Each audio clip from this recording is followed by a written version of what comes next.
Yo lo que voy a explicar un poquito es los ingredientes de la ciencia ecológica que se han intentado incorporar al programa de gestión, específicamente ya en el ámbito de la gestión forestal, ¿no? Ayer Curro comentaba que bueno, lo que hacíamos muchas veces era una especie de cocina y usábamos ingredientes y generábamos un plato un poquito más elaborado, ¿no? Pues lo que yo voy brevemente a poner de manifiesto son los ingredientes con los que hemos intentado trabajar, que a nivel conceptual son sucesión ecológica, resistencia, resiliencia, capacidad de recuperación natural, mecanismos naturales de recuperación, todo en un escenario evidentemente de cambio global, ¿no? Entonces, lo primero que nos planteamos es en qué estado se encuentra, lo que hablábamos ayer de las fichas estas que elaborábamos, un diagnóstico de la situación. ¿Cuál es el diagnóstico de la situación, digamos, de la masa forestal en sentido genérico de toda Sierra Nevada? Pues ha sido un tipo de ecosistema muy manejado por el hombre históricamente. Con lo cual partimos de una situación actual en la que podemos tener fragmentos de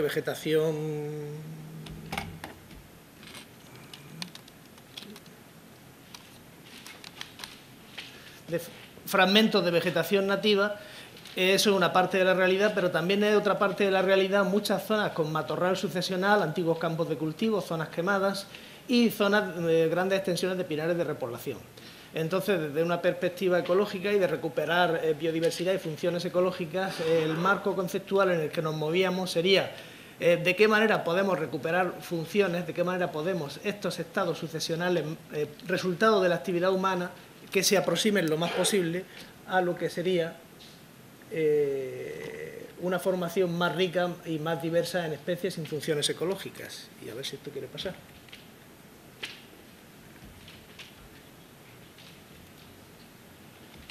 Ahora, esto es. Es decir, una especie de caminos sucesionales potenciales, unos escenarios de tendencias de la vegetación. Bien, sobre esto hemos estado trabajando bastante tiempo y una de las cuestiones que os planteamos primero era ver en esas zonas degradadas pues qué importancia podían tener las fases pioneras para ayudar o no ayudar al establecimiento de vegetación más desarrollada, ¿no? De vegetación más arbórea, ¿no? Entonces, haciendo una comparativa breve entre las condiciones ecológicas mediterráneas y las que hay en Europa, pues claramente son bien distintas. A pesar de ello, aquí los sistemas que se aplicaban tradicionalmente eran muy parecidos a lo que se hacía en el centro de Europa. Y claro, había una diferencia sustancial, entre otras muchas, el verano mediterráneo. No tiene nada que ver con el verano centroeuropeo, ¿no? Entonces, en base a ello, pues el resultado era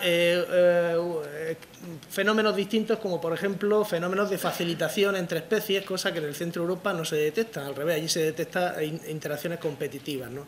Entonces, esta evidencia de la facilitación pues, nos ayudó, por ejemplo, a poner en marcha una nueva técnica de reforestación basada en la hipótesis de trabajo, basada a su vez en la evidencia empírica de que normalmente los reclutas de especies leñosas están asociados a otras especies leñosas que les protegen, ¿no? Frente a ambiente físico, frente a herbívoros. Entonces, con esa hipótesis de trabajo desarrollamos una nueva técnica de reforestación que se puso en marcha en Sierra Nevada. Estoy hablando de prácticas que pusimos en marcha hace ya 15 años, hace un tiempo bastante grande, por primera vez en España y en Europa, incluso a nivel mundial, y que, bueno, dio un resultado positivo para una amplia gama de especies y eso lo comprobamos, digamos, saltando de la escala del experimento ecológico a la escala de la realidad de la repoblación, trabajando en grandes superficies, con las empresas que se dedican a ese tipo de menesteres, y el resultado global es que, bueno, de que había unos resultados positivos en cuanto al éxito de la aplicación de esta nueva técnica en comparación con las técnicas tradicionales y que eso no solo pues tenía unas ventajas económicas, sino también ecológicas muy necesarias en entornos de espacios protegidos y que muchas especies se veían beneficiadas por estas interacciones positivas y que había una amplia gama de condiciones ambientales en las cuales se podían aplicar. Con lo cual, la idea que Javier antes apuntaba de que lo que hacemos, intentamos que sirva no solo para Sierra Nevada, sino que esto sea un laboratorio natural del cual se puedan exportar resultados fuera del parque y se puedan trasladar a cualquier escenario de monte mediterráneo, pues se podían cumplir, ¿no? Abajo parte de las referencias que nos ayudaron a desarrollar estas ideas, ¿no?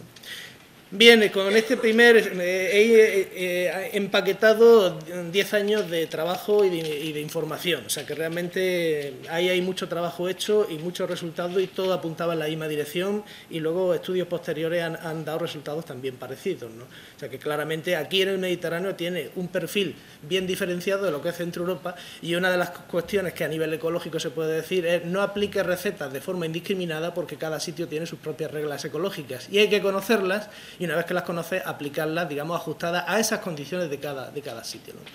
Bien, otro de los grandes retos en los que nos movimos fue el incendio de Lanjarón, que todos recordáis, que tuvo una magnitud importante, y ahí lo que nos planteamos fue un trabajo de restauración, especialmente en las zonas más degradadas. Ahí el sitio era mucho peor de cara a recuperar, porque era un sitio muy degradado históricamente y por consiguiente había que hacer una actuación de restauración muy intensa.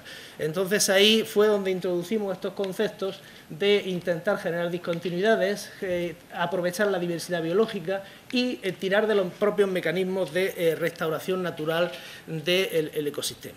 En paralelo, pues se hizo un proyecto porque no se sabía, por ejemplo, la importancia que podía tener los restos de madera quemada y mi compañero de departamento, Jorge Castro, y sus colaboradores pusieron en marcha un diseño experimental, un mega diseño experimental. Esto es una foto aérea, o sea que os podéis hacer una imagen, una idea del tamaño de las parcelas, para ver realmente si esa madera quemada aportaba nutrientes al sitio o merecía la pena llevársela, como se hacía tradicionalmente, es decir, de nuevo, ver si lo que se hacía tradicionalmente era la mejor solución posible o había otras soluciones alternativas. Los resultados que están saliendo pues están ya siendo publicados e indican que, bueno, que efectivamente hay soluciones alternativas y que la madera quemada es una fuente de nutrientes y que, bueno, que en cualquier caso hay que pensarlo y no actuar de forma automática. De nuevo, huir de las recetas. En general, para toda la zona quemada propusimos una estructura que maximizara la heterogeneidad espacial. De nuevo, esto es ir un poco contra la tendencia, digamos, tradicional de considerarlo todo homogéneo. No, vamos a respetar la heterogeneidad ecológica que existe y vamos a sacarle el máximo partido, porque cuanto más heterogéneo espacialmente sea el sitio, más difícil será que una plaga, un incendio o lo que sea se propague de forma fácil, ¿no? Entonces, vamos a sacar partido a esa heterogeneidad y vamos a diseñar, digamos, a la carta, en función de las condiciones ecológicas de cada sitio. Entonces, aquí tiene puestos pilares de la restauración, fomento de la heterogeneidad espacial. Esas son unas grandes claves que hemos intentado poner de manifiesto y que siempre recomendamos y se puede aplicar en Sierra Nevada y en cualquier sitio del planeta. Es decir, eso sí que de las cosas en las que la ciencia ecológica te puede dar un consejo genérico que lo puedes aplicar a cualquier sitio. Otro consejo genérico que se puede dar para Sierra Nevada y para cualquier otro sitio del planeta, el fomento de la diversidad funcional. Y aquí lo hemos entendido en sentido amplio, en sentido ambicioso. Es decir, no es solo diversidad, por ejemplo, de especies. Aquí se decía especie arbórea, diversidad quercínia frente a pino. No, no, mire usted, estamos hablando de árboles. Aquí estamos hablando de diversidad funcional en sentido amplio, en sentido filogenético, si queréis. Estamos hablando de especies con diferentes arquitecturas, especies con diferentes orígenes filogenéticos. Estamos hablando de que haya la mayor representación posible para que cuando tú pones toda esa amplia gama de especies pertenecientes a géneros, a familias y a grupos funcionales diferentes, luego aquello se adapte por sí solo a las condiciones ecológicas, ¿vale? Es decir, de entrada se trata de aportar la mayor diversidad posible en términos ecológicos, en términos filogenéticos, y que aquello se organice y se reajuste a las condiciones ecológicas que va a tener en el sitio. Eso creo que ha funcionado razonablemente bien y, por ejemplo, nosotros nuestra hipótesis es que los matorrales se iban a ajustar mejor que las especies arbóreas por un problema de arquitectura. Cuanto más pequeño eres, menos problema tienes de trasladar el agua a las hojas y, por consiguiente, frente a fenómenos de sequía reiteradas, probablemente aguantarán mucho mejor. Eso ya lo suponíamos por evidencias nuestras y efectivamente funciona. Entonces, estamos viendo que las especies arbóreas en general están aguantando mucho mejor que las arbustivas, mucho mejor que las arbóreas, y a la vez las arbustivas favorecen el posterior establecimiento de las arbóreas. Todo esto espacialmente situado y con la ayuda de organismos, vectores, que van desde hormigas, por Alberto Chincerdá, que son expertos en hormigas. Las hormigas en ambientes mediterráneos son muy importantes como dispersoras, y el conocido arrendajo, que todos conocéis, el papel que tiene de dispersor de bellotas. Entonces, la idea es aprovechar estos mecanismos, estos vectores que existen en la naturaleza, que ayudan a una recuperación natural, saber cómo funciona, y entonces, una vez que conoces cómo funcionan, pues intentar que trabajen, digamos, a tu favor. Entonces, ponérselo fácil de alguna manera. Y este diseño pretende sacarle el máximo partido a los polinizadores y a los dispersores. Es un diseño de núcleos de dispersión en una matriz absolutamente quemada y degradada. Los núcleos están colocados a una distancia que te permita el vuelo de polinizadores de las plantas que tú pones para que fructifique y los vuelos de los dispersores para que a su vez dispersen los propágulos entre ellos. Los tamaños de los núcleos están pensados para que sean suficientemente atractivos para polinizadores y para dispersores. ¿Qué es lo que pretendemos con eso? Pues colocando plantas arbustivas de crecimiento rápido que atraigan polinizadores, que atraigan dispersores, esos núcleos inmediatamente harán la vez no solo de regenerarse internamente, sino de colonizar la matriz a una velocidad muy superior. Y eso ayuda a los procesos de colonización desde la parte exterior no degradada. Es decir, se trata de intentar sacarle el máximo partido a los propios mecanismos de recuperación natural que ya tiene la naturaleza y que podemos conocer. El resultado sería, pues, poco a poco se va aquello llenando, ¿no? Bien, las conclusiones de esta parte sería que ese plan de restauración, pues prácticamente lo que pretende es aumentar biodiversidad y variabilidad en los hábitats de la zona, aumentar resiliencia, de manera que esa zona se autoorganice. Es un concepto, la autoorganización es fundamental, se adapte por sí sola. Es decir, tú le pones las condiciones para que ella se vaya ajustando a los escenarios futuros, ¿no? Y, evidentemente, poner en valor los servicios ecosistémicos y bueno, pues potenciar esos usos múltiples del monte que en un contexto de gestión ambiental, evidentemente, son perfectamente deseables y comprensibles, ¿no? Bien, y ya lo último que os quiero comentar es que a todo esto que hemos estado haciendo, pues se añade la perspectiva histórica, que es lo que estamos trabajando ahora con más detenimiento, ¿no? Ver hasta qué punto el conocer la trayectoria histórica ayuda a explicar lo que ahora mismo estamos viendo y cómo eso puede incorporarse a la gestión.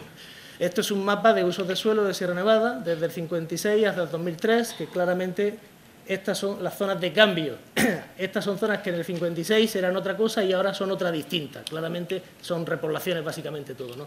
Es un cambio muy importante en superficie, ¿no?